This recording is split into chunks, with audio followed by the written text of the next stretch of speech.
तो ये एक सिलसिला हमने शुरू किया हुआ है। इंशाल्लाह जो फ्यूचर इसमें डेवलपमेंट्स होंगी मैं वो भी आपको बताऊंगा। तो कल तक मैंने बताया था कि मुश्किल तरीन वक़्त 2000 केस में कौन सा था। उसमें मैंने आप लोगों को बताया था कि मुल्ज़म असगर को हमने किस तरह से पंजाब यूनिवर्सिटी में गिरफ़्तार किया, और उसके बाद जब इसको कराची लेकर गए तो उसके बाद क्या हुआ। तो जी, जब ये मुल्ज़म असगर का हमने, जैसा कि आप जानते हैं, कराची जब इसको लेकर गए, इसकी ज़मानत खारिज हुई, तो उसके बाद फिर ये जो मुल्ज़म ज़हीर था और शब्बीर था और नूर मुनीर, ये राय खुरम साहब के साथ मिलकर इन्होंने दुआ ज़हरा को पंजाब यूनिवर्सिटी से गायब कर दिया। फिर एक नया इम्तिहान हमारे सामने आ गया, एक नया टास्क हमारे सामने आ गया, दोबारा से बच्ची को ट्रेस आउट करना, ढूंढना, उसकी लोकेशन लेना, सारा कुछ करना। तो ये एक बड़ा हमारे लिए चैलेंजिंग सरप्राइज़ था कि ना कोई फ़ोन नंबर ऑफ था, ऑन था, ना कोई और ज़रिया था। मुल्ज़मान ने तमाम मोबाइल नंबर बंद कर लिए और अपने आप को गुप्त कर लिया। तो इस सिलसिले में हम मुख्तलिफ़ कड़ी से कड़ी मिलाते रहे, और कभी हवेली लखा और कभी तोसा शरीफ और कभी किधर और कभी किधर। और इसी तरह से जब मुख्तलिफ़ एविडेंस हमारे सामने आए, राय खुरम की CDR और दीगर चीज़ों से हमें मालूम हुआ कि बच्ची जो है उस वक़्त राय खुरम के एक दोस्त हैं वसीम साहब, जो कि सुनने में आया वो भी वकील थे, तो वो बच्ची को बालाकोट ले गए एक कैरी डब्बे में डाल के। और जब उनकी मोबाइल की लोकेशंस वगैरह और ये सारी चीज़ें हमें पता चली, तो बालाकोट के ज़रिए हमें पता चला कि बच्ची को बैरून मुल्क एक्सपोर्ट करना चाहते हैं, और बदरिया रोड या सरहद पार करके पाकिस्तान से बाहर एक्सपोर्ट करना चाहते हैं। तो इस सिलसिले में इंस्पेक्टर सईद अहमद और SSP ज़ुबैर नज़ीर शेख साहब, उनके साथ जब मैं बालाकोट पहुंचा, तो बालाकोट में हमने बहुत ज़्यादा, आपको पता है वहाँ पे ना कुछ आपकी लोकेशन ना घर, कोई वहाँ पे पता नंबर तो होता नहीं। ज़्यादातर लोग पहाड़ी इलाकों में रहते हैं और पहाड़ों में रहते हैं, तो कई कई ऊंचे पहाड़ों पे चढ़ के जाना और तलाश करना बहुत मुश्किल काम था। बहुत जगहों पे ढूंढा और ढूंढ ढूंढ के थक गए, कई पहाड़ छाने, कोई जगह नहीं मिली।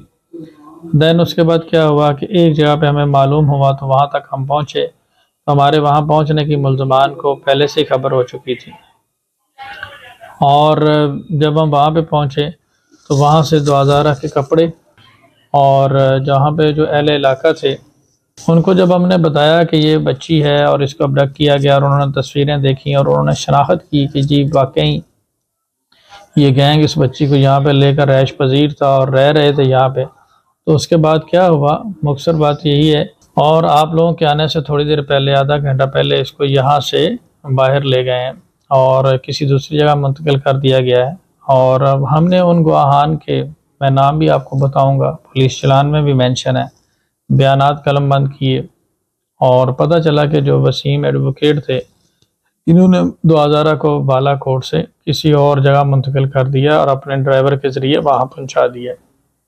वहाँ पे फिर गाड़ी भी बदल ली गई। फिर जिस रास्ते से वो गाड़ी गई, वहाँ से हमने एक दो जगहों पे कैमरास वगैरह थे, उन कैमरास की CCTV फुटेज ली। वहाँ से हमें अंदाज़ा हुआ, हमने बच्ची को गाड़ी में बैठा देखा, तो हमें उम्मीद हुई कि बच्ची अभी ज़िंदा है और इन मुल्ज़मान के कब्ज़े में है, और अभी तक पाकिस्तान से बाहर उसको एक्सपोर्ट नहीं किया गया। फिर हमने अदालत से दोबारा रजू किया कि इनके नाम जो है वो ECL में डाले जाएँ और इनके अकाउंट फ्रीज़ किए जाएँ, ताकि ये पाकिस्तान से बाहर ना भाग सके। साथ ही साथ FIA को इन्वॉल्व किया जाए कि वो बॉर्डर टू बॉर्डर निगरानी करें, और मिनिस्ट्री ऑफ इंटीरियर को इसमें इन्वॉल्व किया जाए। तो इस तरीके से फिर सिंध हाई कोर्ट में जस्टिस इकबाल कलोड़ो साहब ने दोबारा समाअत की, और उन्होंने मिनिस्ट्री ऑफ इंटीरियर को इसमें शामिल किया, FIA को शामिल किया, और बॉर्डर टू बॉर्डर निगरानी का हुक्म दिया, और साथ ये कहा कि ये पक्का ह्यूमन ट्रैफिकिंग का मैटर है, मुख्तलिफ सूबों में घुमाया जा रहा है, और बच्ची को प्रोड्यूस करें अदालत में।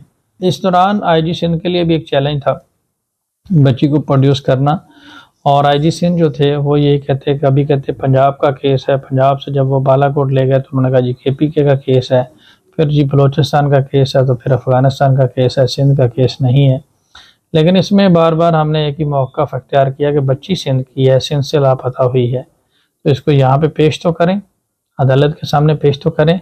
तो इस पे जस्टिस इकबाल कलोड़ो साहब को मैं बहुत ज़्यादा दाद देता हूँ, मैडम शैला रज़ा को बहुत ज़्यादा दाद देता हूँ कि उन्होंने इस बात की वर्थ को समझा और उन्होंने कहा जस्टिस इकबाल कलोड़ो साहब ने कि बच्ची चाहे अफगानिस्तान भी चली जाए, आप उसको यहाँ पे पेश करने के पाबंद हैं और यहाँ पे प्रोड्यूस करें सिंध हाई कोर्ट में।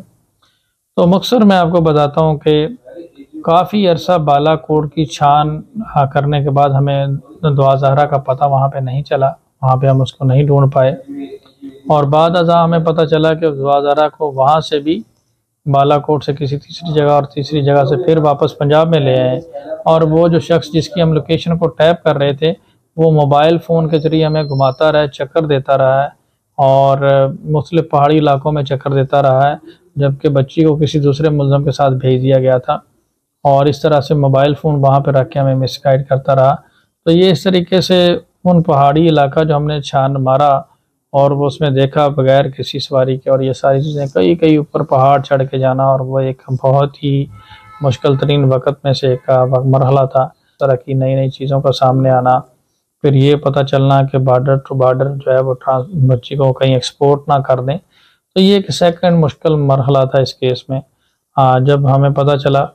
और लेकिन इसमें सिंध हाई कोर्ट के डिसीजन के बाद फिर इनके नाम भी ECL वगैरह में डले, ये सारी चीज़ें हुई और उसके बाद बॉर्डर टू बॉर्डर जब निगरानी हुई तो ये वापस पंजाब में लेकर आ गए जब इनको पता चला कि ये वहाँ से बच्ची को आउट ऑफ कंट्री जो है वो बजरिया रोड या इस तरीके से नहीं कर पाएंगे। तो इस तरह से ये पंजाब में जब लेकर आए तो पंजाब में एक नई जद्दोजहद शुरू हुई, दोबारा से बच्ची की तलाश जारी हुई। इंशाल्लाह नेक्स्ट वीडियो में मैं आपको वो भी बताऊंगा। तो बालाकोट की तलाश में हमें किसी को अगर शख्स लगता है कि शायद इसमें कोई गलत बात है तो वो मुझे चैलेंज कर सकता है। बालाकोट में कितनी गाड़ियां तब्दील की गई, पहले कैरी डब्बे पे लेकर गए वसीम साहब, फिर उनके क्लर्क आगे ले गए, फिर इसी तरह से 3 से 4 गाड़ियां तक जो है वो तब्दील की गई, फिर वो रैश गए वहाँ पे, वहाँ के बयानात कलमबंद किए गए और किस तरह से एक शख्स जो है वो गैंग का जो आप कारकुन था वो हमें मोबाइल फ़ोन की लोकेशन जो है वो गलत घुमाकर मिसगाइड करता रहा। तो ये बालाकोट में जो तलाश थी बड़ा मुश्किल एक मरहला था, वो मैंने आपको बताया। नेक्स्ट इंशाल्लाह वीडियो में मैं बताऊंगा कि बालाकोट से फिर ये पंजाब लेकर आए और पंजाब में से ये बच्ची बरामद कैसे हुई और फिर इसको लेकर जाने में हमें क्या क्या मुश्किलात हुई। इससे अब हम असगर जो मुल्ज़म है, मरकजी मुल्ज़म जो निकाह नामे का, इससे मैं 2-3 सवाल भी करूंगा।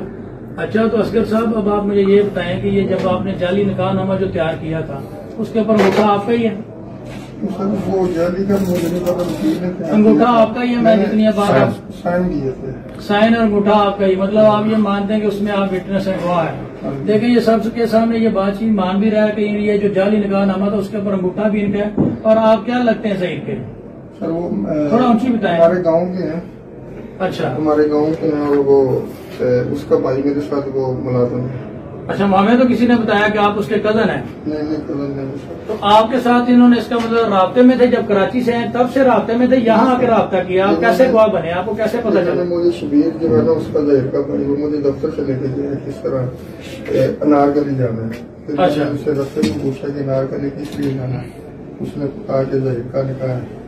तो उसने आपने गवाही दी। मैंने कहा कि नहीं, आप ऐसा करो कि अम्मी से मेरी बात करो, उनसे पूछ के फिर मैं पूछूंगा। नहीं, आपने जब निकाह नामे पे साइन किए हैं तो आपने देखा नहीं कि बच्ची 14 साल की है, ये मैं क्या कर रहा हूँ? नहीं सर, उसके ऊपर बच्ची की उम्र 18 साल लिखी हुई। नहीं, 18 साल लिखी है, लेकिन बच्ची तो दिखने में 10 साल की लगती है। आपने बच्ची से पूछा नहीं कि आपकी उम्र 14 साल है, आप ये क्या कर रही हैं? बस आपने आगे बंद करके साइन कर दिए। ज़हीर से कितनी देर का तल्लुक है? उसका भाई शबीर मेरा कलीग है। कलीग है, वो क्या करता है? मुलाजमत करता है इधर? उससे कितनी देर का तल्लुक है? 5-6 साल। वो भी निकाह नामे में गवाह है उसके, और आप दोनों गवाह हैं। तो अब आप उसको ट्रेस करवाएंगे या नहीं करवाएंगे? ये सब मैं जो कुछ मुझे पता था वो मैंने बताया। भाई 5-6 साल से आपका राब्ता है तो अब आपको उसका वेयर अबाउट से पता होंगे, पीछे गाँव ये वो चले वो तो ये आपसे पूछेंगे।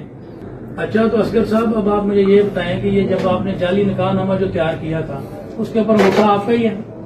वो जाली का मुझे नहीं पता, अंगूठा आपका ही है? मैं जितनी बात साइन किए थे, साइन और अंगूठा आपका ही, मतलब आप ये मानते हैं कि उसमें आप विटनेस गवाह है। देखिए ये सबके सामने ये बातचीत मान भी रहा है कि ये जो जाली निकाह नामा था उसके ऊपर अंगूठा भी इनका है। और आप क्या लगते हैं सईद के? सर वो थोड़ा ऊंची बताएं। हमारे गांव के हैं।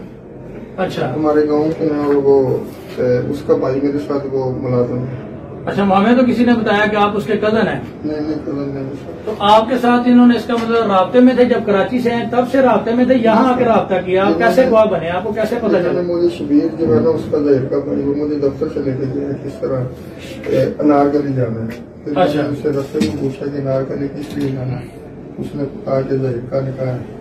तो उसमें आपने गवाही दी। मैंने कहा कि नहीं, आप ऐसा करो कि अम्मी से मेरी बात करो, उनसे पूछ के फिर मैं पूछूंगा। नहीं, आपने जब निकाहनामे पे साइन किए हैं तो आपने देखा नहीं कि बच्ची 14 साल की है, ये मैं क्या कर रहा हूँ?